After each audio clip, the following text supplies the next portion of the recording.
Welcome to Objections with Stan Willis. I am Michael Morris. He's Stanley Willis. Sorry, the second? The second, yes. See Stanley the second? Yes. I see you now. You see me now? Yep, twice. Question for you. Are you a big fan? That was weird. What was that? It's the best introduction you've had to a show today right now. Okay. None of that is, I only make factual statements. I have a question for you based on, now you are a lawyer and I don't know if you'd lose your license if you committed a crime. Possibly. But I found a workaround. Found a workaround? If we go to California, right? Road trip, and we rob a train. Rob a train, yes. As long as it's under $955, it's not technically a crime. So do you want to take the show on the road, and we'll broadcast from there, not while we're robbing and we need our hands free. Right. Well, are you okay with that? And they can carry the camera while we're doing that. Wouldn't it be amazing? We have little... But he'd have to have his phone out so he could tell us the retail value of things. So like, no, guys, that's $1,100 if we put it down. But if we both take it at the same time and it's $1,100, that's only $550 each, right? Well, okay, so we're going to go into the second piece of this. We're going to talk about the crime piece. If we split it with Nate. Well, this is the other part, because according to the IRS, now if you receive or steal property, you have to claim the value of it. Right. So if we each steal one television at $1,100, do I have to send him a 1099 for his piece of what we stole? I think so. I think you do. I think probably you have to get a Social Security number and send him a 1099 if you gave him stolen property. But I find it odd that if I steal it, I have to tell the government now that I owe tax money on it. You find that odd? No, I don't. That's how they got Capone, man. I don't know what really is theft. Is taxation theft, or is it me stealing from a train? And this is a real thing. If people don't understand it, people are robbing trains like it's indeed the Lone Ranger. It's in California. Do you have a problem with any of that, or do you feel like this is like a screw the man type thing? We're going to rob your trains. I kind of like Law and Order, personally. I do too, but I also like new stuff. You like lewd stuff? Yeah, I like things I didn't pay for. Take that any way that you want. We're just going to move on. Any way that you want. Just going to move on. There's a free dinner involved as long as you got your running shoes on. I don't even know where to start with this. Yeah, I think that the fact that especially in California, it appears that they're not I mean, how can you run a business and I mean, part of the way that things function, part of the reason society functions is because people don't do that. You know, I offer things for sale, you come and buy them. If you circumvent that by saying, well, if you feel like you don't have the money or you just want to, you can just go steal it and we're going to look the other way. Then the whole system's broken down. There's no way to be a shopkeeper if people don't have to pay for the goods. Right. You can't afford to keep running the shop. And so essentially what the government's doing is they're saying, well, people are doing this because they're poor, which I think is probably not necessarily a valid assumption. They're robbing trains wearing Jordans. Right. I mean, so I don't think it's necessarily a valid assumption that people who are looting are doing it because they're trying to feed their families, first of all. But what you're saying is if you own a store and you have goods in your store, it's your responsibility to take care of all the people who don't think they can afford to shop at your store. Right. And so, I mean, why does that become the responsibility of the individual shopkeeper as directed by the government? It's really, it's not insane. It's sinister. It's evil because essentially what happens, right, is that if that's allowed to progress, it will progress until everybody's poor. Right. But that's what I don't understand about there's hands off, which is what we're seeing now. And then there is complete Mad Max lawlessness. It's almost like they don't care. I don't even know how to explain the way I see this. Crime is okay. Stopping crime is not okay. As though this is some kind of repentant thing for what's happened for, let's just say, the last 50 years. That's exactly what they're doing. I don't know. There was one AG or somebody, governor or somewhere. I just caught this, but he said, the time of hating the victims and protecting the criminals is over. We're not doing that anymore. But that is what we do. We are saying, criminals, you're good.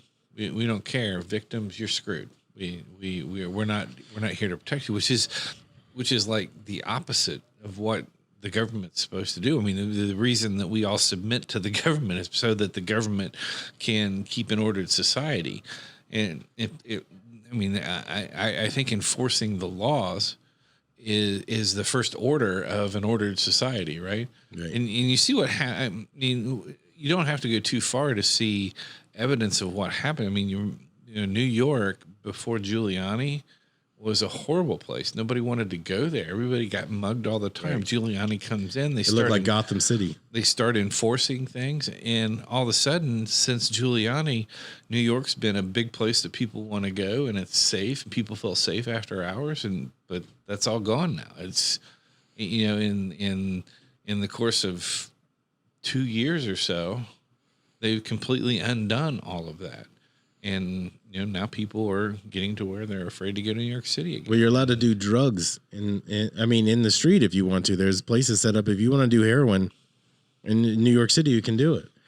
But I don't understand what the goal is here to destabilize these areas. For what purpose? Who does that benefit? I've thought about all of that a lot, and I can't come up with. No sane person can look at this and say, "Yeah, this is working great." I mean, you just can't. And the thing that's the crazy maker in all of it for people who are thinking people is you look at what's going on, and the Democrats, governors like Gavin Newsom. I mean, you see what's going on in California. You see more people moving out of California than ever before. You see a complete and utter failure in San Francisco and Los Angeles with the homeless crisis that's going on, and the fact that people don't want to be there.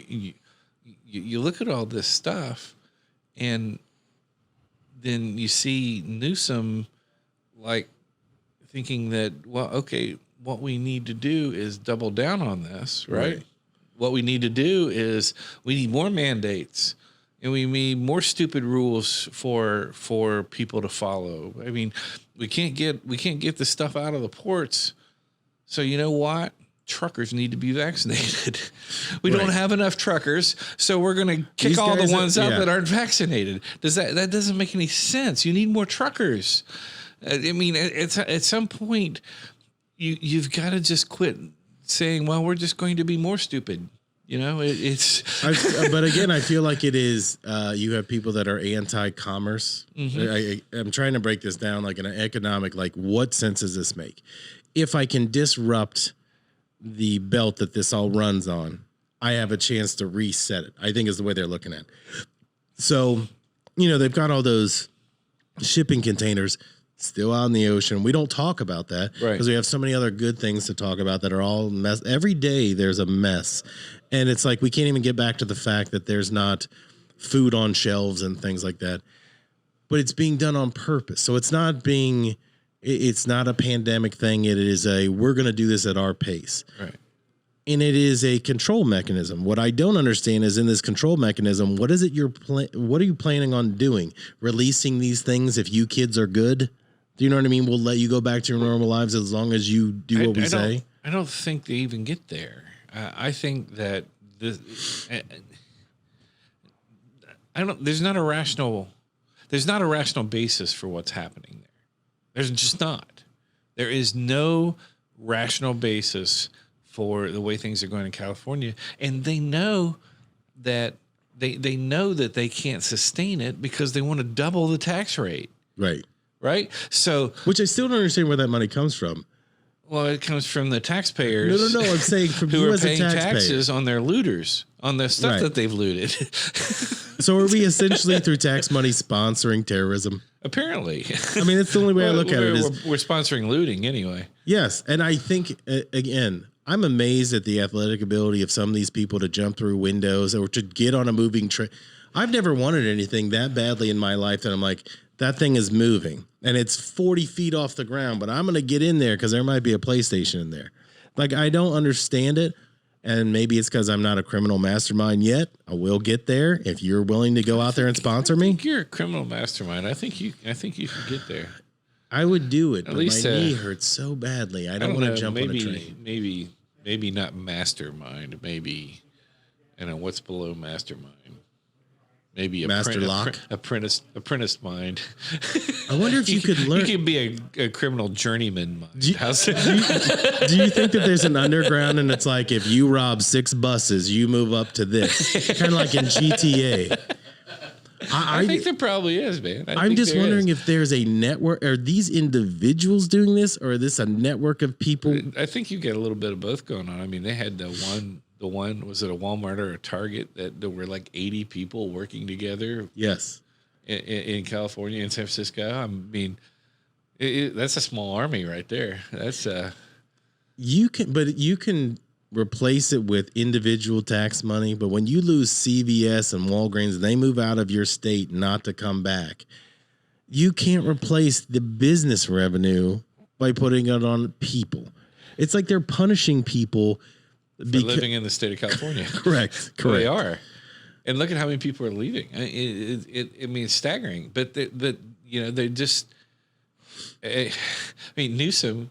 This is how crazy it is. Newsom gets recalled. Right? They had the recall vote.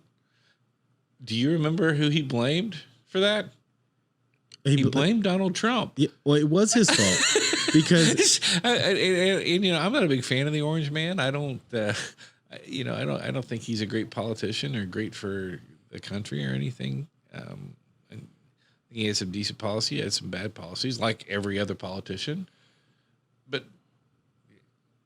how delusional do you have to be to say, yeah, I got recalled because it's his fault? It's not because I'm an idiot and my policies don't work. Well, do you know why the pandemic will not slow down? Because Joe Biden said this is Donald Trump's fault. So when they ask him questions about Fauci and about mandates and all this other stuff, and he brings him up, this is like somebody who got broke up with and wants you to know, no, they were a bad person. They were bad. I was the good person. It kind of plays out of this. We've talked about the media psychosis, and I think that a lot of the high level people in the Democratic Party have the same deal. I mean, for 4 years, their whole story, their whole storyline, their whole policy, everything that they had to talk about was how awful Donald Trump was.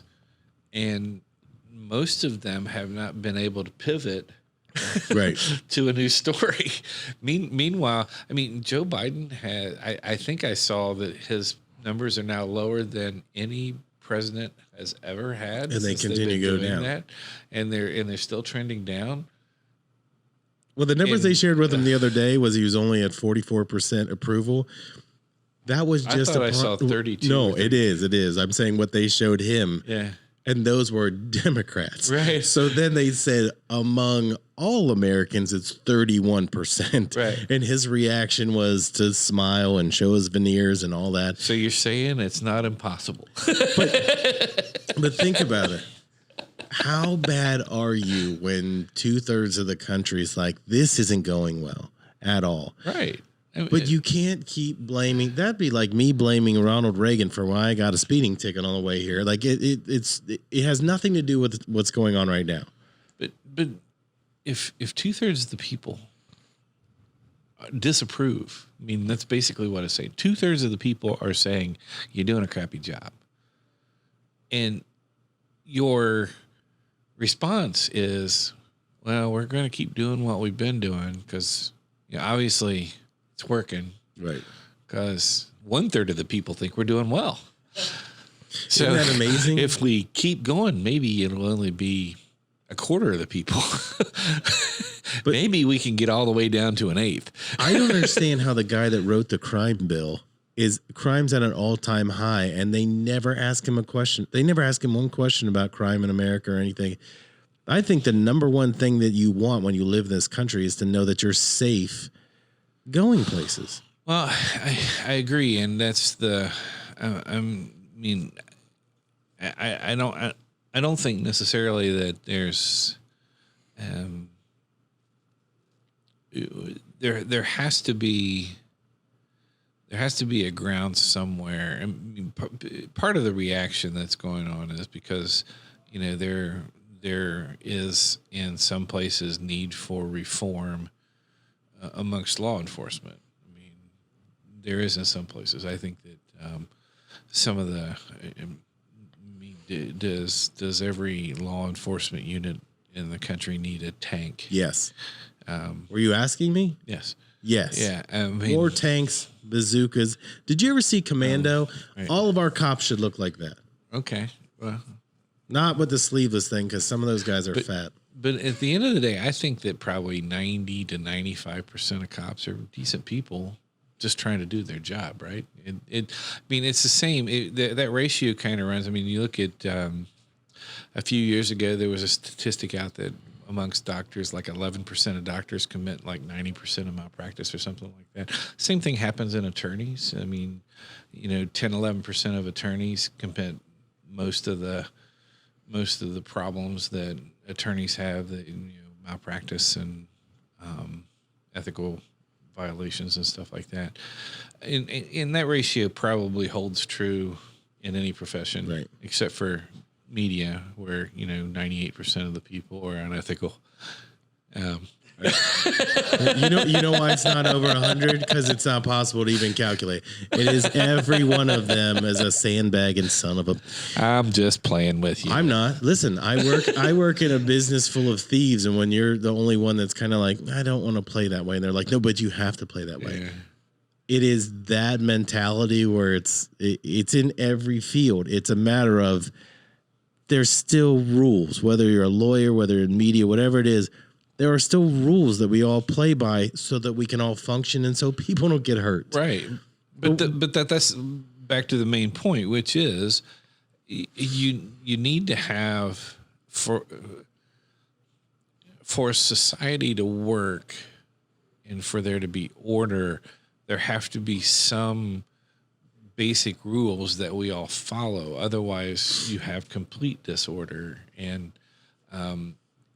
it doesn't do us any good to have rules if we're not going to enforce those rules. So, don't you think it's showing a tremendous amount of restraint because the amount of crime that's going up, gun retaliation is not following, right? Guns are a problem in this country, and yet no one's being killed or maimed for stealing. They're allowing it to happen. What I think is going to be the problem is one person is going to retaliate, and then you're going to set this off to where were they in the right because that was their family business or whatever it was. They were being broken into, and that's where you're going to start to see a divide come where it's this guy was standing his ground, protecting his stuff, and they'll say, but it's only stuff. Right. Well, it's stuff that he outlaid money for, that it is his business. That's where I think this gets real. Right now, It hasn't gotten to that point. And I think that, fundamentally, you're absolutely right. Where this all leads is chaos. I mean, because to the extent that the government refuses to do its job, eventually people will start to do that themselves. And, that's not something that we've ever really wanted. In this country, is everybody kind of doing self-help law enforcement. Well, we had that in Arizona and Nevada, the Wild West. where people literally solve their problems out in the middle of the street and people are like, okay, drag that out of here. We're done with this. Right. We're supposed to have evolved. And I think we're getting to a point where we're devolving into violence. We haven't seen violent retribution back towards this, right? Not yet. But when you do, that is when it's going to be. We've already set the coals here that it's a racial divide. When you have something like that happen, it will be, look how racist this country is. A white shop owner killed this person or whatever. And I think that's what they're waiting on. That's what we'll say. I don't know if there's truth in all that. I'm not saying it's truth, and I'm saying that's the way the media will play correct. It, because the racism has been used a lot to distract us from what the real problems are. But I think that not that I don't think that there's racism. I'm not saying that, but what I'm saying, I feel like I've not been treated right on this show. Well, you're not, because Nate and I got together. We decided we see you as subhuman. So see what I mean? I could have a lawsuit, and like I said on the previous show, I'll represent myself for myself against myself. That'd be great. But I think Morris versus Mike Morris, and Mike Morris Media against Morris Media. But I think what's happened is we've got people so afraid to be called a racist or a bigot that they're standing back and watching. Oh yeah, There's a lot of standing back and watching that's going on. I think especially in like California and New York. I mean, most states really haven't devolved that far.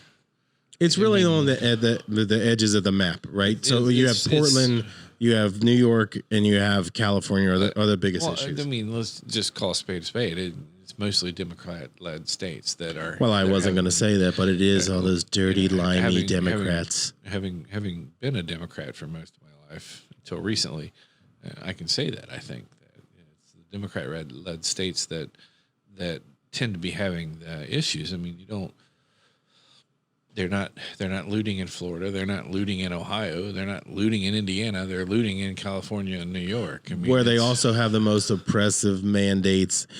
One of the things that, and we're going to talk about this on the next show, but I thought it was odd while I was in Florida that Boston was kicking up the mandates on masks and IDs and all that.